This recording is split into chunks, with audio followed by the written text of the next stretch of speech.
সবাইকে শুভ অষ্টমীর প্রীতি ও শুভেচ্ছা জানিয়ে আজকের ব্লগটা আমি শুরু করেছি। গ্রামে তো অষ্টমী পুজো এবছর একটা কততে অষ্টমীর যে সন্ধি পুজো ছিল সেটা কিন্তু হয়েছে, তোমাদের সাথে একটুখানি আমি শেয়ার করেছি। আর অষ্টমীর সন্ধ্যাবেলায় আমরা ঠাকুর দেখতে বেরিয়েছি, ওই জন্য সেখান থেকে ব্লগটা তোমাদের সাথে শুরু করছি। আর সবাই কেমন আছো অবশ্যই কিন্তু একটা কমেন্টে জানিও। আমি কিন্তু ভিডিওটা খুব লেটে দিচ্ছি, কারণ ভিডিওটা তো এই ফোনটা থেকে শর্ট ভিডিও শ্যুট হচ্ছে আর বড় লং ভিডিও শ্যুট হচ্ছে আর ফটোও তোলা হচ্ছে। তো ওই জন্য ভিডিওটা অনেক র্যাম ফুল হয়ে গেছিলো, অনেক চেষ্টা করে ভিডিও কিন্তু কিছুতেই ছাড়তে পারিনি। তো শর্ট ভিডিও সমস্ত কিছু ছেড়ে তারপরে আমি অনেক কষ্টের পরে লং ভিডিও ছাড়ছি। তোমরা যে যখনই সময় পাবে কিনা একটু দেখে নিও। তো আমরা এখন দেখো পুরুলিয়ার ভামুরিয়া, যেটা এখানকার বিখ্যাত প্যান্ডেল, সেই প্যান্ডেলটাই কিন্তু অষ্টমীর দিনে চলে এসেছি দেখতে। আর দেখো গাড়ি পার্কিংয়ের জায়গাতে কত লাইন, কতগুলো লাইন করে দিয়েছি, কত জ্যাম। তাহলে বুঝতেই পারছো যে মন্দিরে এই প্যান্ডেলে কত ভিড় হবে। তো এই প্যান্ডেলটা কিন্তু এই পুরুলিয়ার খুবই বিখ্যাত ভামুরিয়ার প্যান্ডেল। তো সেই প্যান্ডেলটাই দেখতে এসেছি। আর সামনে এটাতে আমাদের ওইখান থেকে বেশ ভালোই দূর, 1-1.5 ঘন্টা মতো টাইম লাগলো, যেহেতু পশ্চিম বর্ধমান ছেড়ে পুরুলিয়াতে ক্রস করলাম সেই জন্য। তো আজকে অষ্টমী সন্ধ্যা, তো সবাই খুব আনন্দ করো। আর তো মোটেই 2টো দিন আছে, তো সবাই খুব আনন্দ করো। তো গাড়ি অনেক দূরে পার্কিং করে তারপর অনেকটাই হেঁটে হেঁটে যাচ্ছি। আর এখানে লাইটের গেটগুলো করেছে, সেগুলো খুবই সুন্দর কিন্তু লাগছে। আর এবছর পুজোটা এত তাড়াতাড়ি চলে গেল, কোনো কিছু যেমন বুঝতেই পারলাম না, বুঝতেই যেমন পুজোটা শেষ হয়ে গেল। তারপরে তো নবমীর দিন বৃষ্টি হলো, দশমীর দিনও বৃষ্টি হলো। আর আমি তো নবমীর দিনে সন্ধ্যাবেলায় বাপের বাড়ি গেছিলাম। বলছি তো বাপের বাড়িতেও আমি ভেবেছিলাম আগে যে পুজোর 4টা দিন খুব সুন্দর করে ভিডিও বানাবো, ভিডিও শ্যুট করবো, কিন্তু র্যামটা ফুল হয়ে গেল। অনেক কিছু শর্ট ভিডিও ছাড়তে ছাড়তে পুজোটাই যেমন শেষ হয়ে গেল। আর এবছর বৃষ্টিতেও খুব, সারা বছর বৃষ্টিতে জ্বালালো। আর নবমীর দিনেও বৃষ্টি হলো বিকেল থেকে, বৃষ্টি বাতায় নিয়ে বাপের বাড়ি এসেছিলাম। তারপরে রাতের দিকেও বৃষ্টি হলো। আর দশমীর দিনেও কিন্তু সকাল থেকে বৃষ্টি হয়েছে। এবছর পুজোটা একদম ভালো কাটেনি। তো দেখো এই প্যান্ডেলটাই কিন্তু দেখতে এসেছি দূর থেকে, লাইটে যেমন খুবই সুন্দর দেখাচ্ছে।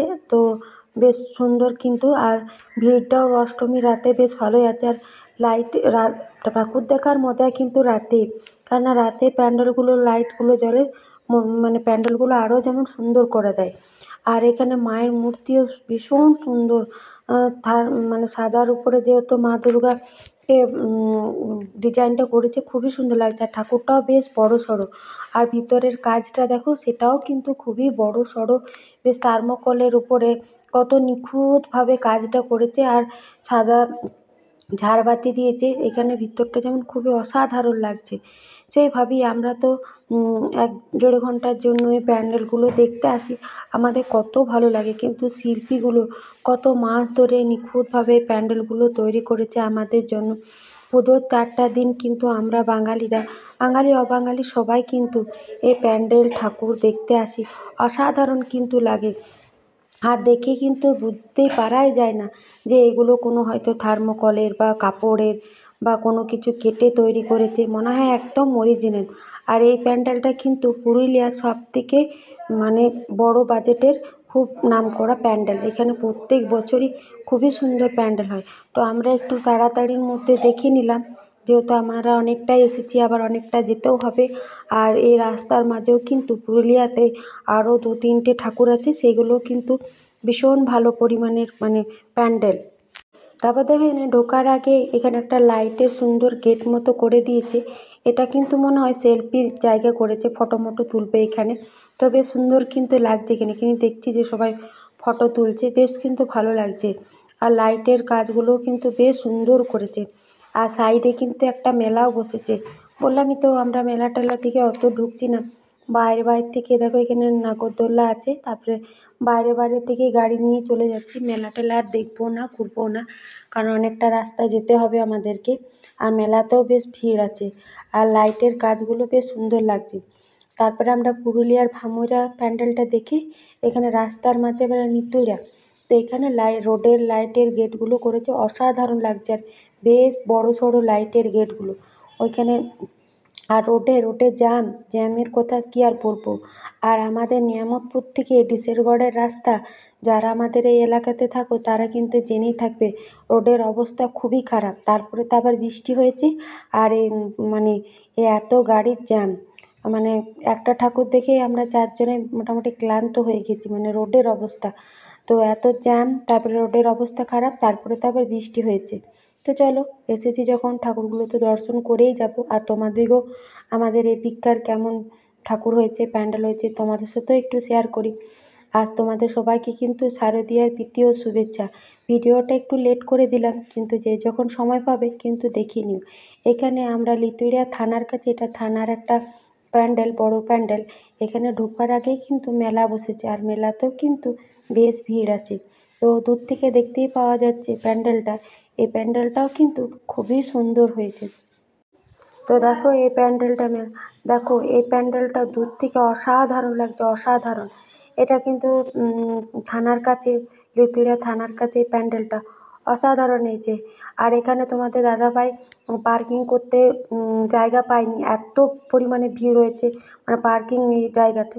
তো ছোটো মেয়েটা তোমাদের দাদাভাই রোডে দাঁড়িয়ে থাকলো, আমি আর বড় মেয়েটা প্যান্ডেলটা দেখতে এলাম। অসাধারণ। এখানে আবার কিছু মানুষ ঢুকছে, তারপরে আবার খালি হচ্ছে, তারপরে আবার কিছু মানুষ ঢুকছে। আর এটা যেহেতু থানার প্যান্ডেল, এখানে দেখো পুলিশগুলো একবার গেল, দেখলো হ্যাঁ সবই ঠিকঠাক আছে মনে হয়, তারপর বললো যাও যাও বেশি। আর এটা এই প্যান্ডেলটা অসাধারণ করেছে, খুবই সুন্দর। আমি তো দেখে মুগ্ধ হয়ে গেছি। সত্যি শিল্পীর কোনো তুলনা হবে না, এত নিখুঁতভাবে আমাদের জন্য এত কষ্ট করে প্যান্ডেলগুলো তৈরি করে। এখানে মায়ের মূর্তি তো অসাধারণ।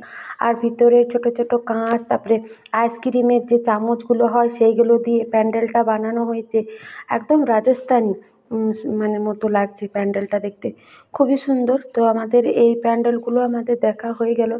আর মেলা দিয়ে যাচ্ছি, মেলাটা ঘুরবোও না, কিছু কিনবো তো নাই অবশ্যই। আর মেলা ঠেলা আর ঘুরবো না, আর খুব মানে ভিড়ও হয়েছে।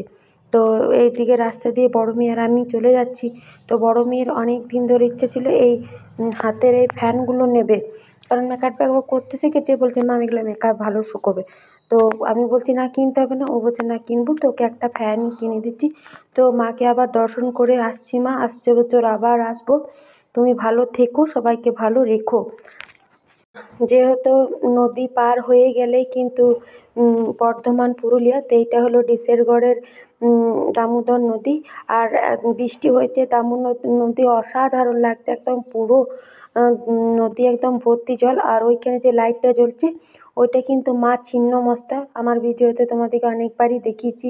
মহালয়ার দিনও আমি আসি, এবছর তো আমাদের কালাচ্ছুত আসতে পারিনি। তো চলো ভিডিওটাও তাহলে এখানে শেষ করছি, ভালো লাগলে লাইক কমেন্ট